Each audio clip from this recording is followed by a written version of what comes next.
Jom belajar bersama Ustazah Adeni.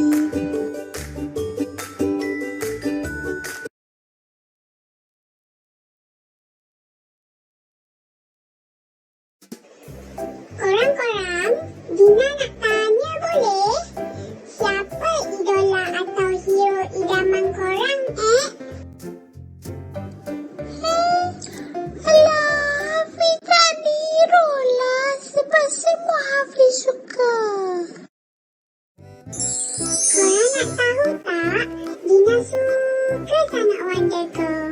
Wonder Girl hebat. Ada macam-macam kuasa kat tangan dia. Ciu, ciu, ciu. Wah, idola Azim pula Superman. Superman lagi banyak kuasa. Paling gagah pula tu raksasa pun kalah tau. Oh ya, hebatnya hero-hero kegemaran Dina nak Azim. Adam pula macam mana? Siapa hero atau idola kegemaran Adam? Superhero Adam mestilah Nabi Muhammad sallallahu alaihi wasallam. Baginda lagi hebat tau. Sebab baginda lah buat kita kenal Allah dan Islam. Adam tengah baca buku sirah Nabi Muhammad ni.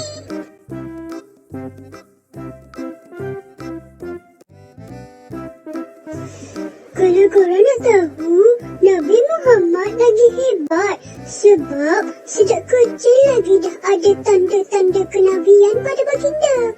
Tanda-tandanya ialah terdapat tanda kenabian antara kedua bahu Nabi Muhammad. Awan pun sentiasa menaungi Nabi Muhammad dan ada banyak lagi tanda-tanda kenabian yang lain. Korang nak tahu lagi tak?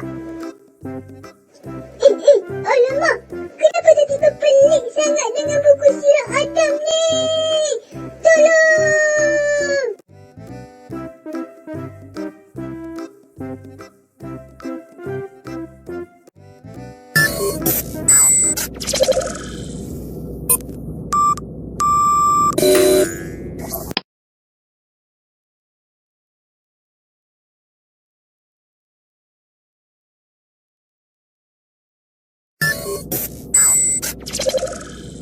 Access granted. Tahniah. Anda merupakan insan terpilih dari masa hadapan. Selamat datang ke pengembaraan Isyrah Nabi. Dalam misi pengembaraan Isyrah Nabi ini, Anda akan dapat 1. Menyenaraikan sekurang-kurangnya 4 tanda kenabian Nabi Muhammad SAW dengan tepat. 2.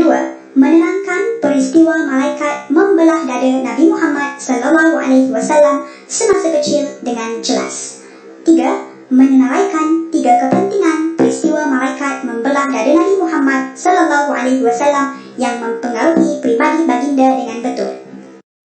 Jika anda ingin teruskan misi pengembaraan ini, sila tekan terima misi. Jika anda tidak berminat, sila tekan batalkan misi.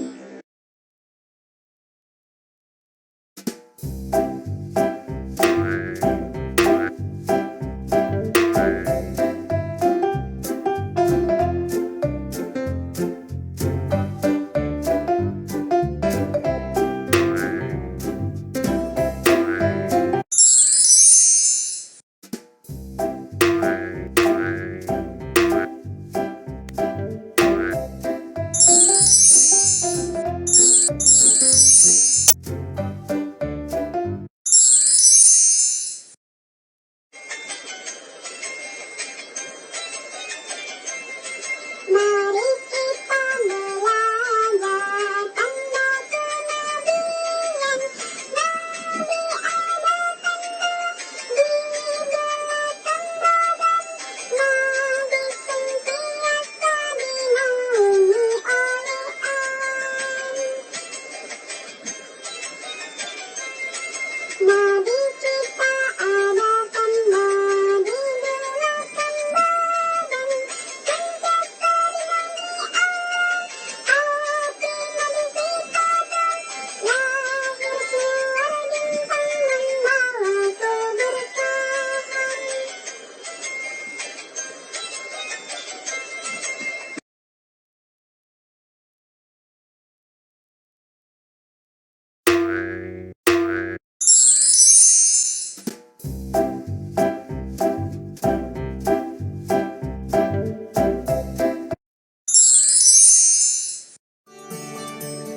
Sayang Nabi kita Muhammad, sayang Nabi kita Muhammad, sayang Nabi kita Muhammad, contoh terbaik bagi semua. Adik-adik, jom kita dengar kisah pembelahan dada Nabi Muhammad sallallahu alaihi wasallam.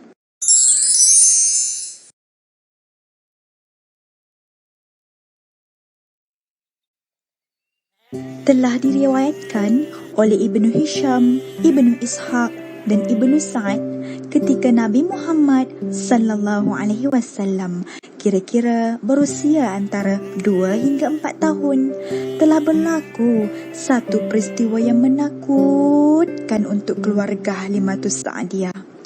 Perkara ini dianggap luar biasa bagi orang-orang seperti kita, iaitu peristiwa malaikat membelah dada Nabi Muhammad sallallahu alaihi wasallam.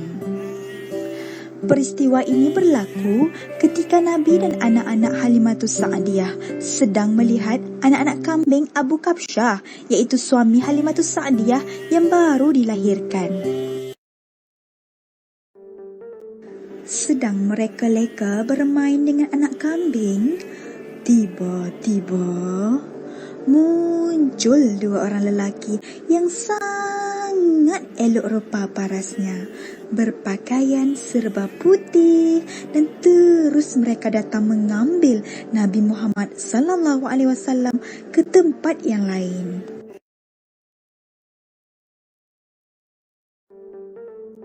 Sebenarnya 2 orang lelaki tersebut adalah malaikat yang menyerupai manusia. Malaikat Jibril membaringkan Nabi Muhammad sallallahu alaihi wasallam kemudian membelah dada baginda. Adik-adik, peristiwa ini ada dirakamkan dalam sebuah hadis sahih yang bermaksud Rasulullah sallallahu alaihi wasallam telah didatangi oleh malaikat Jibril alaihissalam ketika baginda sedang bermain-main bersama budak-budak kecil yang lain. Maka Jibril alaihissalam telah mengambil baginda lalu merebahkannya. Kemudian Jibril telah membelah dada Nabi Muhammad sallallahu alaihi wasallam dengan mengeluarkan segumpal darah daripada hati baginda sambil berkata, "Ini adalah bahagian syaitan yang terdapat di dalam dirimu." Kemudian Jibril menyucikannya di dalam sebuah bekas yang diperbuat daripada emas dengan menggunakan air Zam-Zam. Setelah itu, Jibril menjahitnya kembali dan mengembalikan baginda di tempat permainannya tadi. Hadis riwayat Muslim nombor 162.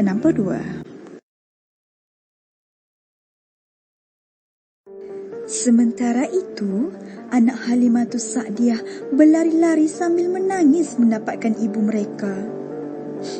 Ibu! Ibu! Muhammad dibunuh! Muhammad dibunuh! Mendengar jeritan anaknya itu, Halimatus Sa'diyah sangat terkejut.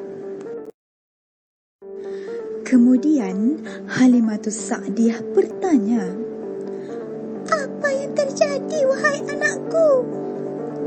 Kemudian anaknya menjawab, "Saudaraku Quraisy itu telah ditangkap oleh 2 orang lelaki berpakaian putih, Ibu. Kemudian dia ditidurkan, lalu dibelah perutnya." Mendengar berita itu, Halimatus Sa'diyah dan suaminya bergegas pergi mendapatkan Nabi Muhammad sallallahu alaihi wasallam di tempat yang diceritakan oleh anaknya tadi.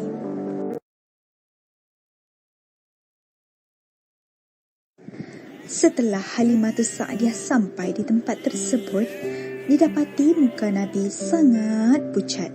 Kemudian Halimatus Sa'diyah segera membawa Nabi Muhammad pulang ke rumah. Halimatus Sa'diyah bimbang perkara itu terjadi lagi. Oleh kerana kebimbangan itu, Abu Kabsyah berkata kepada istrinya, "Halimah, saya takut anak ini terkena apa-apa. bawalah dia kembali kepada keluarganya sebelum terjadi apa-apa yang aku bimbangkan itu.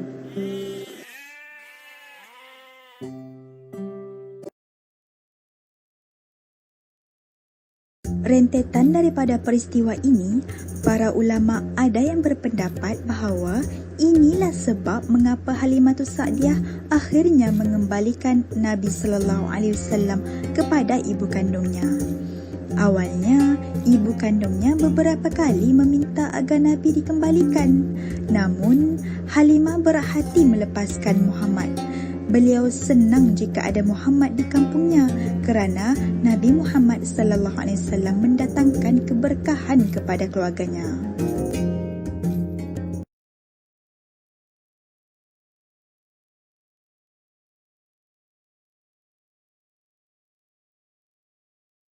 Namun, setelah terjadi peristiwa yang menakutkan ini, membuatkan Halimatus Sa'diyah takut dan bimbang sehingga dia terpaksa merelakan ibu kandung Muhammad mengambilnya saat berusia 4 tahun. Kemudian, Nabi Muhammad SAW diasuh oleh ibunya Aminah sehingga berusia 6 tahun.